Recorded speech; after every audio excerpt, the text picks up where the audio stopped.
When Elf was first released, people couldn't get enough. Now, every year that has followed, it has been a constant replay during the holiday season. And honestly, I really don't know why. When Elf begins, we are introduced to Buddy the Elf, who is actually a human. But an elf, at heart. But he's human. Either way, we are introduced to Buddy, who's being raised by Santa and his elves in the North Pole. While working on the gifts for Christmas, Buddy overhears two elves talking about how he is actually biologically human. This throws Buddy into a hysterical fit, and he eventually comes to the conclusion that he must adventure to where he was born, New York. And thus hilarity ensues as Buddy reacts to this not-so-magical world. Elf's story sounds awesome.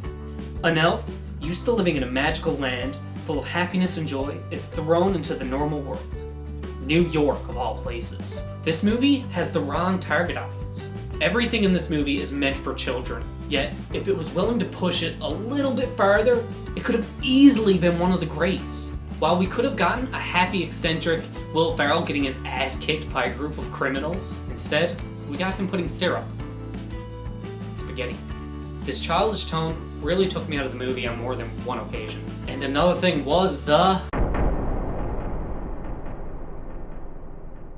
easily one of the worst things about this movie was the cast. Will Ferrell did fit the role of Buddy pretty well. However, I don't think he was allowed to let his character shine due to the limitations of a child movie.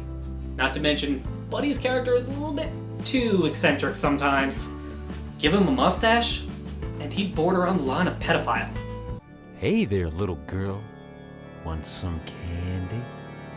Buddy's dad, played by Scrooge, was easily one of the biggest letdowns of this movie. His character was meant for a subplot Grinch-type character. Haven't seen that one in a Christmas movie before. And he was so unoriginal that I really couldn't keep my attention on the movie. But I should count my blessings. At least they didn't use him as the main character. You're a mean one, Mr. Grinch. Buddy's love interest, Zoe Deschanel, wasn't great per se, but she kept me interested. And on a side note, Peter Dinklage is in this movie, and the scene he's in, he steals it. It's actually one of the few scenes that I really enjoyed.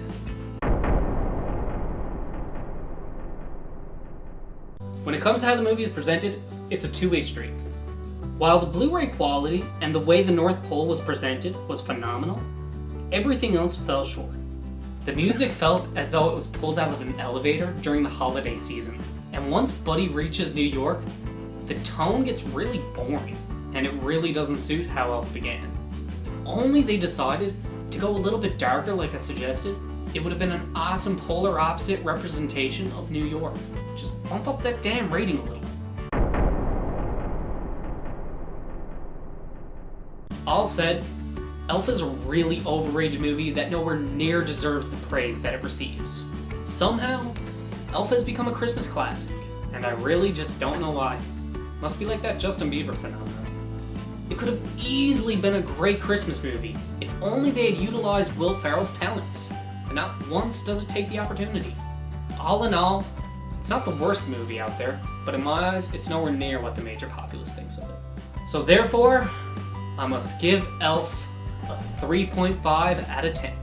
So thanks for watching, guys. If you enjoyed or disliked the video, be sure to leave a comment below and hit that subscribe button up there. And also, be sure to check out the charity of the month in the description below. I'm Zack from Battlefront Productions. Merry Christmas and a Happy New Year. Until next time.